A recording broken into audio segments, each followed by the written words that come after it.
लोगों का हुआ 56 इंच का सीना। ये झूठे लोग, जब फिरका परस्ती इनकी आदत हो, जब दंगे ही दस्तूर बने, जब जड़ों में उनकी नफरत हो, आवाम जगाना लाजिम है, आवाज उठाना लाजिम है। बरहना है अमीरे वतन, यानी द किंग इज नेकेड, राजा अब नंगा हो गया है। उसके 56 इंच की सीने की भी हकीकत सबके सामने आ गई है और लाल किला वाली हकीकत भी। टीवी खोलते हो तो आपको दिखाया जाता है कि सबसे बड़ा आतंकी आतंकवादी कोई है तो वो मुसलमान है। ऐसा क्यों है? हमारे को हमारी समस्या से दिमाग हटाने के लिए मुसलमान को दुश्मन बना के क्यों पेश किया जाता है? इसलिए कि आप कभी जानो ही ना कि मुसलमानों का आपको आगे बढ़ाने में कितना बड़ा योगदान।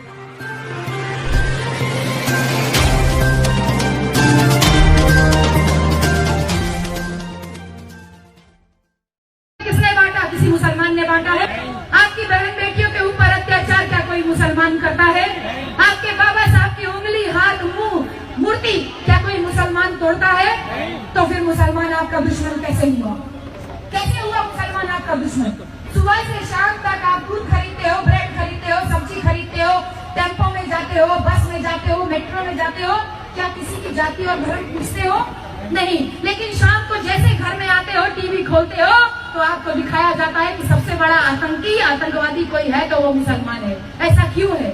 हमारे को हमारी समस्या से दिमाग हटाने के लिए मुसलमान को दुश्मन बना के क्यों पेश किया जाता है? इसलिए कि आप कभी जानो ही ना कि मुसलमानों का आपको आगे बढ़ाने में कितना बड़ा योगदान था। इसलिए मैं आज आपकी सारी गलतफहमी दूर कर रही हूँ कि हमारे बाबा साहब जब लंदन में गोलमेज सम्मेलन में अंग्रेजों से हमारे लिए 2 वोट के अधिकार की लड़ाई लड़ रहे थे, उस समय ये मनवादी लोग, यही गांधी एंड कंपनी के लोग मोहम्मद अली जिन्ना और सर आगा खान के पास ब्लैंक चेक लेके पहुंचे थे और कहे थे कि मौलाना साहब आप इसमें जितना पैसा चाहे उतना पैसा भर लीजिए, लेकिन बदले में आपको डॉक्टर अंबेडकर का विरोध करना है।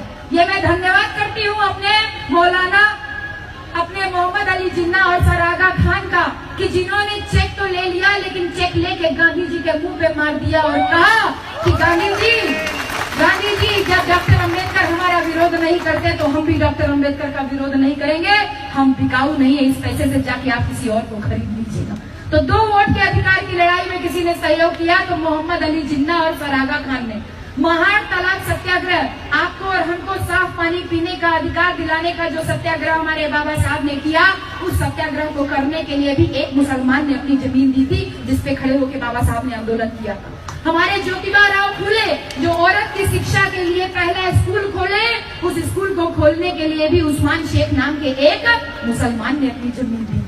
और माता सावित्री बाई फूले के साथ जो औरत रोजाना इन ब्राह्मणवादियों का गोबर और कीचड़ सहती थी, औरतों की शिक्षा के लिए जो औरत बाहर निकली वो और कोई नहीं बल्कि हमारी अम्मी फातिमा शेखली थी, वो भी एक मुसलमान औरत ही थी।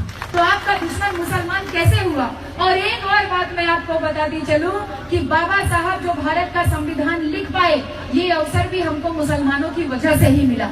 ये मनवादी लोगों ने तो बाबा साहब के लिए कहा था डॉक्टर अंबेडकर तुम्हारे लिए संविधान सभा की खिड़की दरवाजे तो क्या रोशनदान तक बंद है, हम तुमको संविधान सभा में घुसने नहीं देंगे। लेकिन मैं धन्यवाद करती हूँ बंगाल के 48% मुसलमानों ने बंगाल की जयसूर और खुलना सीट से जब बाबा साहब को जिता करके संसद में भेजा, जो बाबा साहब को अवसर प्राप्त हुआ आपके और हमारे लिए संविधान लिखने। और अंत में एक बात, वैसे तो बातें बहुत सारी है लेकिन अंत में एक बात और मुसलमानों के संदर्भ में आपको बताती चलूं कि जब भारत और पाकिस्तान का विभाजन हुआ तो कोई मुसलमान नहीं चाहता था कि पाकिस्तान बने। ये तो हमारे दलित भाई, हमारे जो शेड्यूल कास्ट के लोग और मुसलमानों की एकता से ये मनवादी लोग घबराने लगे थे, ये परेशान होने लगे थे और इसी परेशानी के हल इन्होंने ढूंढा कि मुसलमानों को अगर अलग कर दिया जाए तो इन दलितों का कोई रहनुमा रह नहीं जाएगा, इनकी कोई वकालत करने वाला रह नहीं जाएगा। तो जब भारत और पाकिस्तान का विभाजन हुआ उस समय जो हमारे देश के मुसलमान भाई हैं वो चाहते तो पाकिस्तान चले जाते ना, वो चले जाते ना, लेकिन आपको और हमको सबको धन्यवाद करना चाहिए अपने उसी मुसलमान भाइयों का कि उन्होंने कहा कि नहीं, ये भारत देश हमारी मातृभूमि है, कर्मभूमि है, अपने देश को छोड़ करके हम दूसरे देश नहीं जाएंगे। तो वो मुसलमान को हमको धन्यवाद देना चाहिए। तो ये कौन लोग हैं जो हमारे बीच में जाति का धर्म के नाम पे नफरत पैदा कर रहे हैं? ये वही लोग हैं ये आपके दुश्मन वही लोग हैं जिन्होंने आपको जाति व्यवस्था में बांटा बहन जी। तो आपका दुश्मन मुसलमान नहीं है, बल्कि आपका दुश्मन वो है जिसने आपको जाति व्यवस्था में बांटा। आपका दुश्मन वो है जिसने आपके बेटे रोहित वेमुला को फांसी पे चढ़ने के लिए मजबूर कर दिया। आपका दुश्मन वो है जिसने हमारे ऊना में उन भाइयों को बहुत बुरी तरीके से बेरहमी से पीटा, वो हमारा दुश्मन है। हमारा दुश्मन वो है जिसने कठुआ में हमारी 8 साल की बच्ची को इंसानियत की हदें पार करके जानवरों की तरह नोच करके खा करके फेंक दिया, वो हमारा दुश्मन है। तो मैं अब आगे बस इतनी बात कहूंगी कि ये कहते हैं कि मुसलमान गद्दार है, मुसलमान गद्दार है, तो आप इनसे पूछो ना भैया, अगर मुसलमान गद्दार है तो इन गद्दारों को दामाद किसने बना के रखा है? किसने दामाद बना के रखा है? तुम दामाद बना लो, कोई बात नहीं, और हम अमन चैन से एक दूसरे के साथ में रहे तो बहुत दुख की बात है। तो मैं इसी बात पे एक पोयम आप लोगों के लिए, मैं वैसे तो कभी कुछ लिख के नहीं लाती हूँ, लेकिन मुझे ये बात बहुत अच्छी लगी कि आवाज उठाना आज बहुत जरूरी हो गया है। 2 तारीख को जो भारत बंद सफल हुआ, मेरे घर में भी 2 ब्राह्मण पत्रकार मुझे खोजते हुए आए कि साला ये 2 अप्रैल का मास्टरमाइंड कौन है। तो उनको कहीं से पता चला फेसबुक से कि मैडम बहुत एक्टिव है, तो मेरे पास आए। हम कहे बेटा चाहे जितना सत्य उगलवाओगे, सत्य तो यही है कि तुम्हारे पीछे तो एंटीना काम कर रहा है। हमारे पीछे का एंटीना इतना बड़ा है, हमारे पीछे का तो इतना एंटीना बड़ा है कि हमारे बगल में भी बाबा साहेब, इधर में भी बाबा साहेब, हमारे ऊपर भी बाबा साहेब, हमारे नीचे भी बाबा साहेब, बगल में भी बाबा साहेब, इधर भी बाबा साहेब, सब तरफ केवल बाबा साहेब है। तो फांसी पर चढ़ाना है तो जाओ जाके बाबा साहब को खोजो ना भैया। विचारधारा तो उन्हीं की हम लेके आए हैं। यही वजह है कि ये बाबा साहब जिंदा रहते हुए इन लोगों को डराते थे और मरने के बाद में भी इनको डराते हैं। सोच के देखो बहन जी, आप किस भगवान से डरती हो? ये आपके बाबा साहब से डरते हैं, इसीलिए उनकी कभी उंगली तोड़ते हैं, कभी हाथ तोड़ते हैं, कभी चश्मा तोड़ते हैं। तो बहन जी, जो बाबा साहब इतने डरावने, आप क्यों नहीं उन बाबा साहब से डरती हो बहन जी?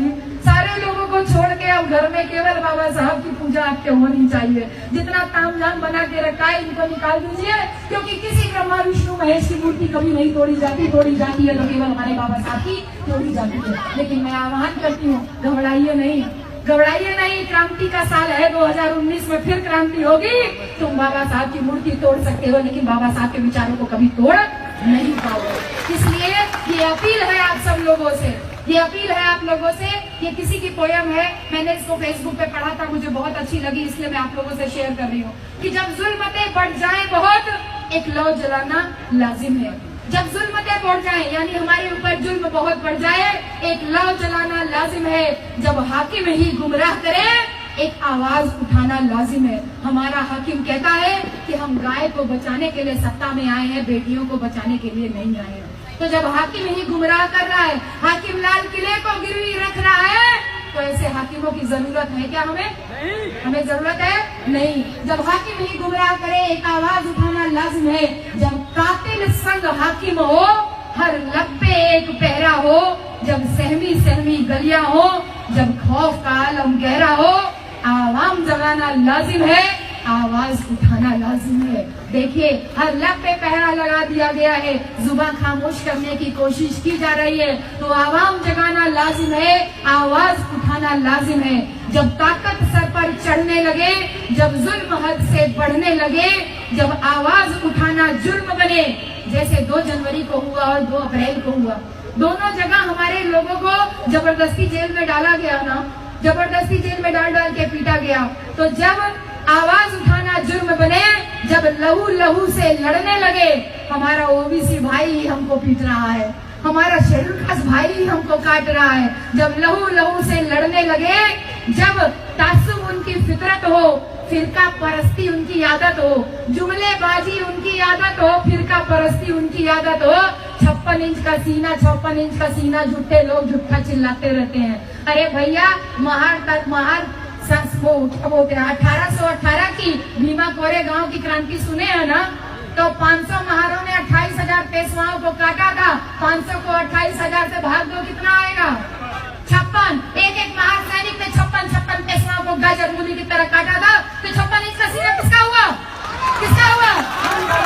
के लोगों का हुआ 56 इंच का सीना।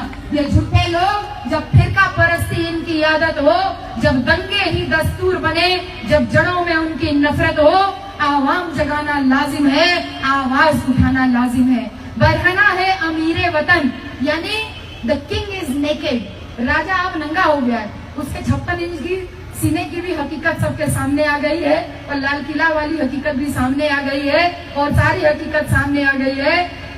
ये उसको बताना लाजिम है।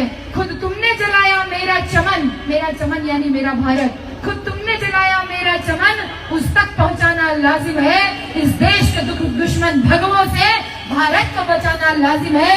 हम सब भारतवासी एक हैं, हाकिम को सिखाना लाजिम है, नाम गिनाना लाजिम है, इल्जाम लगाना लाजिम है, आवाज उठाना लाजिम है, इल्जाम लगाना लाजिम है। इस देश के दुश्मन भगवों से भारत को बचाना लाजिम है।